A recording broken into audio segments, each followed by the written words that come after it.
the Westfield estate, where my nephew's wedding reception glittered with excessive floral arrangements and champagne fountains. Table 18. A table for one with an empty chair beside me that might as well have had a spotlight on it. From my isolated corner, I could barely see the head table where my nephew Marcus and his bride Penelope celebrated with their young, successful, perfectly paired friends. "We saved you a seat, Uncle Daniel," Marcus had said yesterday with barely concealed pity. "Don't worry about bringing anyone. We understand you're still looking. Still looking." At 41 and unmarried, I was the family's cautionary tale, the successful career man who'd sacrificed personal happiness for professional achievement. What they didn't know, what I'd been contractually prohibited from discussing until the engagement was formally announced next week, was that I'd been in a committed relationship for 18 months. With Crown Princess Isabella of Denmark. Third in line to the throne, internationally recognized humanitarian, and the woman I'd proposed to 3 months ago on a private beach in the Maldives. Some consulting work in Europe. My brother Michael had explained to Penelope's wealthy family at the rehearsal dinner. Travels a lot. Never settles down. Career obsessed, you know how it is. My consulting work was serving as senior advisor to the European Commission on Economic Development, a position that required living in Copenhagen and working closely with Scandinavian government officials. Which was how I'd met Isabella at a policy conference 2 years ago. My phone buzzed, the private line Isabella used. I stepped onto the empty terrace, away from the reception noise and pitying glances from coupled relatives. "Svensson," I answered in Danish, the language that had become second nature. "Daniel, darling, we're 10 minutes out." Isabella's voice was warm with amusement. "Henrik is asking if the security sweep is complete." "Confirmed." The venue manager nearly fainted when I showed him the royal credentials yesterday. I smiled despite the chaos inside. "You're sure about this? We could wait until the formal announcement." "Absolutely not. You've told me how they treat you. Time they understood who you really are.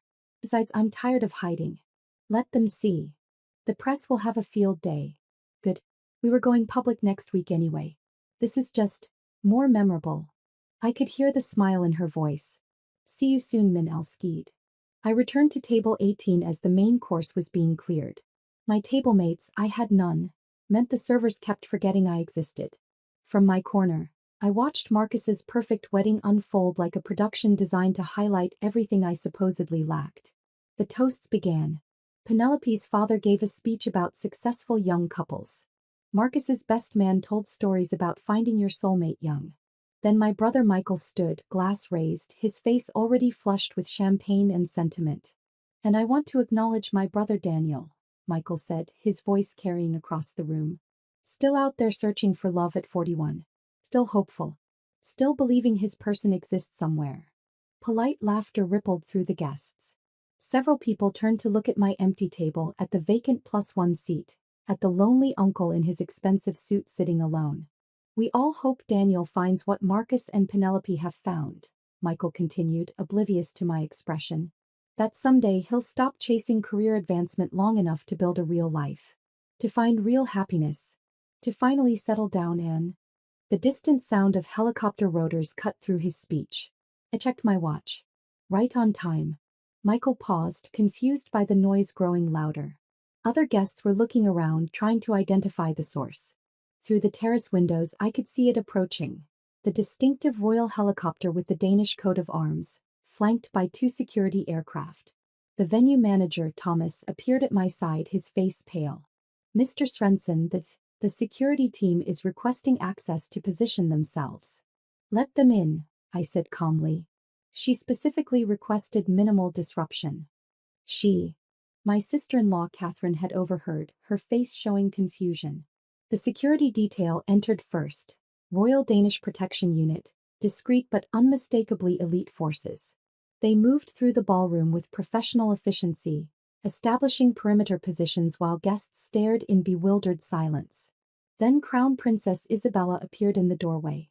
She was 36, elegant in a tailored dress that somehow managed to be both casual and regal. Her presence commanded immediate attention, not from arrogance, but from a lifetime of royal bearing and genuine grace. She was also the most photographed woman in Scandinavia, regularly featured in international media for her humanitarian work and modern approach to royal duty. And she was looking directly at me with barely contained amusement. Daniel. Her voice carried across the silent ballroom, Danish accent adding music to my name. So sorry I'm late, darling. The meeting with the UN delegation ran over. Every head in the room swiveled between the crown princess and my empty table. She crossed the ballroom with confident strides, her protection detail maintaining professional distance.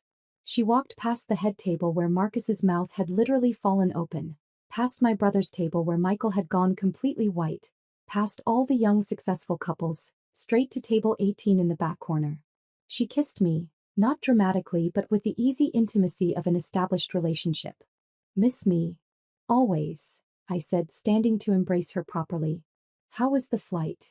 Bumpy over the North Sea. But worth it to see this. She glanced around, taking in the isolated table, the empty +1 seat, the lonely uncle setup. Interesting seating arrangement for a senior economic advisor. Usually when I attend events with you in Copenhagen, you're seated with ministers and ambassadors. The silence in the ballroom was absolute.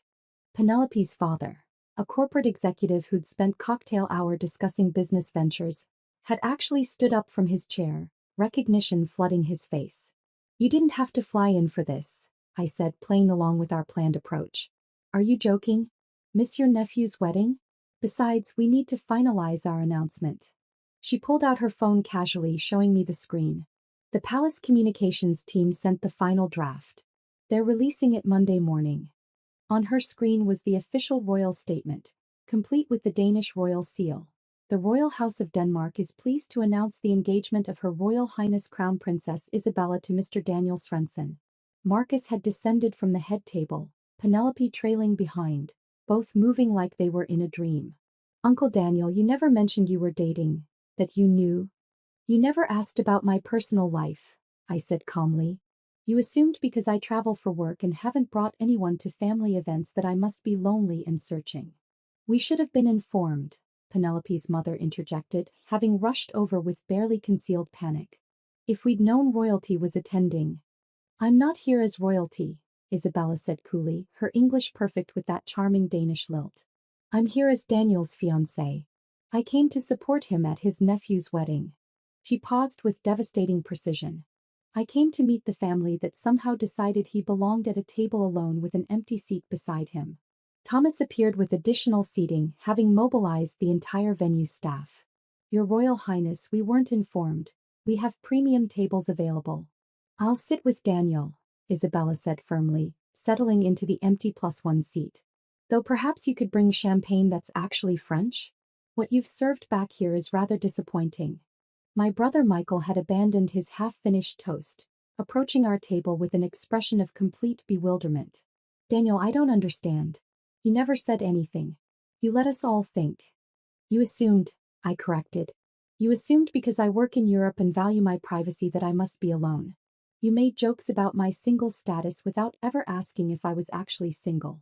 Catherine, my sister-in-law, had joined us, her face cycling through shock and embarrassment. But if we'd known you were engaged to, that you were with. That's the problem, Isabella interjected, her voice gentle but firm. Daniel's worth shouldn't change based on who he's with. His career is extraordinary, he's shaped economic policy affecting millions of Europeans. His work has earned him recognition from 3 heads of state. But you dismissed all of that because he didn't fit your timeline for personal relationships. Marcus's best man, who'd been mid-toast when the helicopter arrived, stood frozen with his champagne glass still raised, apparently unsure whether to continue or sit down. Phones had appeared throughout the ballroom. Crown Princess Isabella at a Virginia wedding was already trending globally. Royal correspondents were scrambling. Marcus's carefully planned society wedding was transforming into international news. My nephew's college roommate, apparently a business journalist, was frantically typing, probably realizing he'd just witnessed a major royal story break in real time. When were you going to tell us? Michael asked, his voice strained. The formal announcement is Monday, I said. We've been engaged for 3 months. Living together in Copenhagen for over a year before that. Dating for 18 months total. But you never visited. Never asked meaningful questions about my life abroad. You just made assumptions and jokes about the lonely uncle.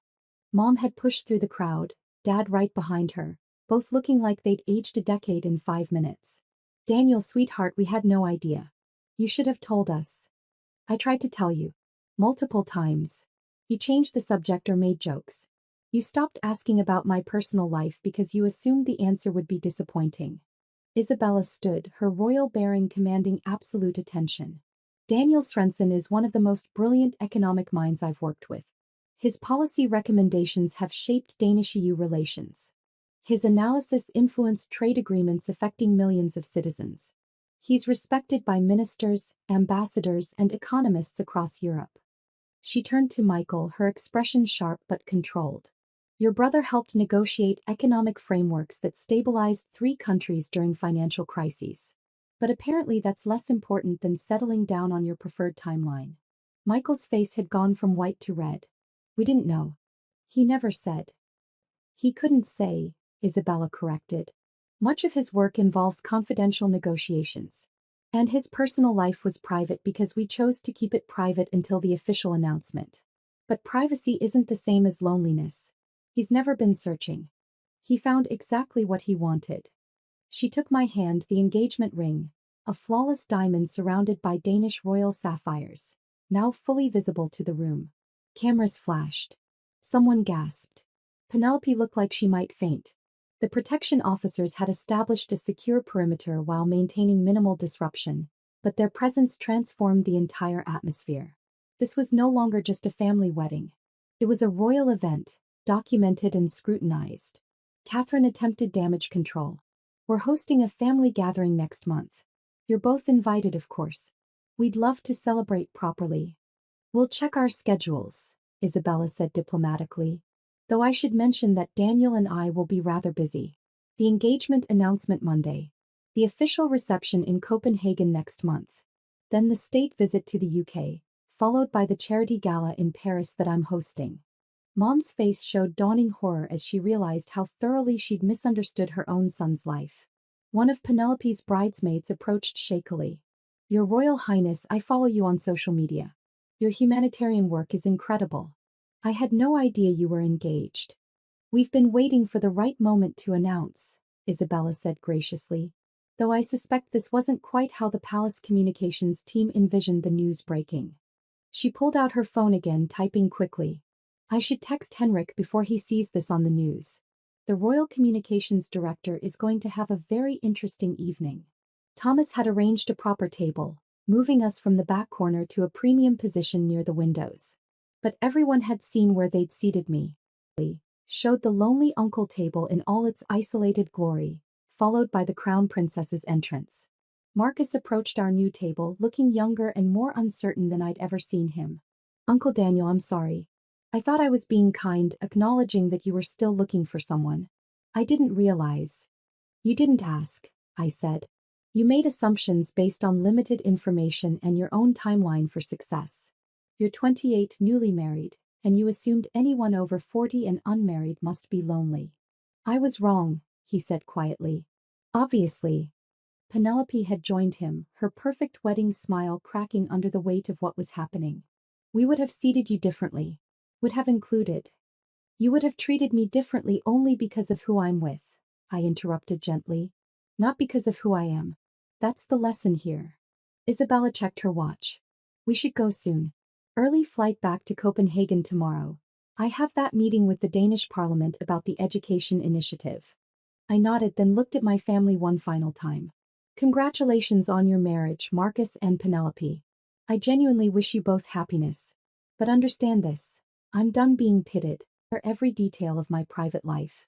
Either you respect my choices and my privacy, or we maintain polite distance. As we stood to leave, Isabella, me, and the Royal Danish Protection Unit that had turned Marcus's reception into a security zone, guests parted automatically. Penelope's father tried to network. Her mother attempted to engage Isabella in conversation about charity work.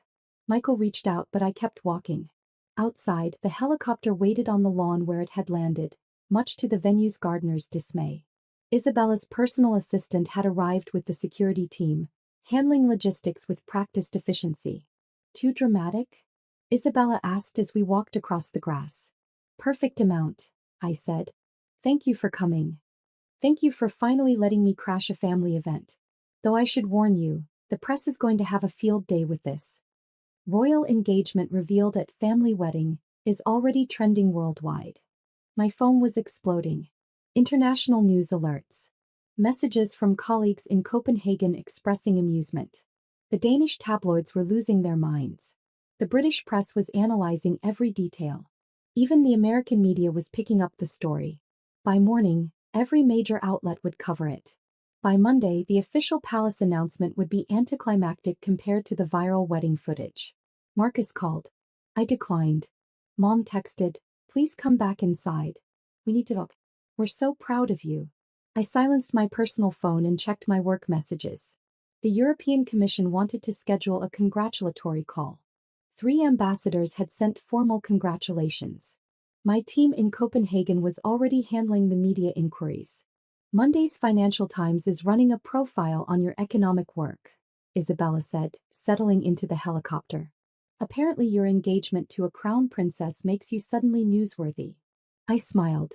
I've been newsworthy in policy circles for years. They just didn't notice because it wasn't royal gossip. Well, now you're both. Economic policy expert and royal fiancé. The think pieces write themselves. As the helicopter lifted off, I looked down at the Westfield estate, at the lit ballroom where Marcus's wedding had become a lesson in assumptions, at the back corner where they'd seated the lonely uncle, at the family that had never bothered to ask about the life I'd actually built. The empty +1 seat was below me. The woman I loved was beside me. And I'd never been lonely at all. I'd been building a life in Copenhagen, falling in love with a remarkable woman, doing meaningful work that affected millions of lives. They just never asked. The lonely uncle existed only in their imagination. The real Daniel Svensson had been living fully all along.